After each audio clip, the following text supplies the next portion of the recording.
32 വയസ്സുള്ള മീനാക്ഷിയുടെ കഥയാണിത്.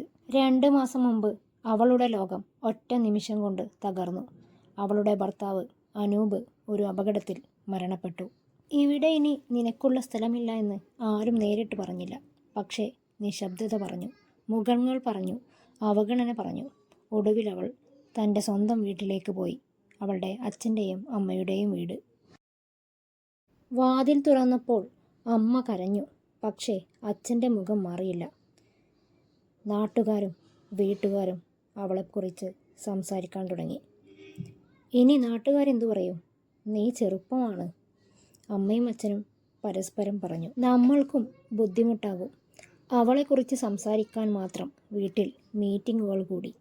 വരുന്നവരും പോകുന്നവരുമെല്ലാം അവളെക്കുറിച്ച് മാത്രം സംസാരിച്ചു. അവളുടെ അവസ്ഥയെക്കുറിച്ച് ആരും സംസാരിച്ചില്ല. അച്ഛനും അമ്മക്കും ആധിയായി.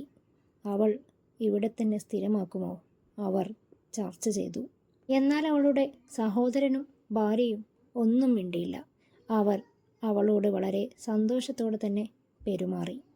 അച്ഛൻ ചോദിച്ചു, ഇനി നീ എന്താണ് ഉദ്ദേശിക്കുന്നത്? അമ്മ ചോദിച്ചു, നാട്ടുകാരോട് ഞാൻ ഇനി എന്തു പറയും? അങ്ങനെ ഒരു ദിവസം അവൾക്കൊരു വിളി വന്നു. അനൂപിൻ്റെ അമ്മയുടെ, അവളുടെ അമ്മായി അമ്മയുടെ. അവിടെ അനൂപില്ലായിരുന്നു, പക്ഷെ അവൻ്റെ അമ്മ ഉണ്ടായിരുന്നു. ശാരദാമ്മ അവളെ മരിച്ച മകൻ്റെ ഭാര്യയായല്ല, ജീവിച്ചിരിക്കുന്ന മകളായി നോക്കി. രാവിലെ ചൂടുചായ കൊണ്ടുകൊടുത്തു. ഉറങ്ങിയോ എന്ന് ചോദിച്ചു.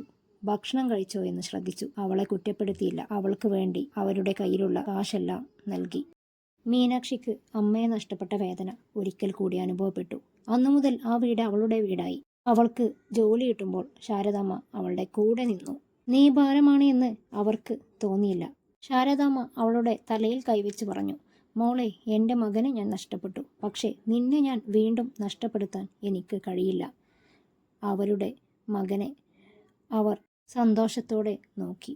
അവൾ വീണുപോയപ്പോൾ അവർ താങ്ങായി നിന്നു.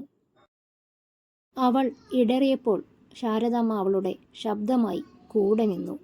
അവൾ ജോലിക്ക് പോയ സമയത്ത് അവരുടെ മകനെ നന്നായിട്ട് നോക്കി. മീനാക്ഷി വീണ്ടും സ്വപ്നങ്ങൾ കാണാൻ തുടങ്ങി. ശാരദാമ്മ അവളെ സ്വപ്നം കാണാൻ പഠിപ്പിച്ചു. ഒരു ദിവസം അച്ഛനും അമ്മയും അവളെ തിരിച്ചു വിളിക്കാൻ വന്നപ്പോൾ അവൾ ശാരദാമ്മയുടെ കൈ പിടിച്ചു പറഞ്ഞു, എനിക്കൊരു അമ്മയുണ്ട്.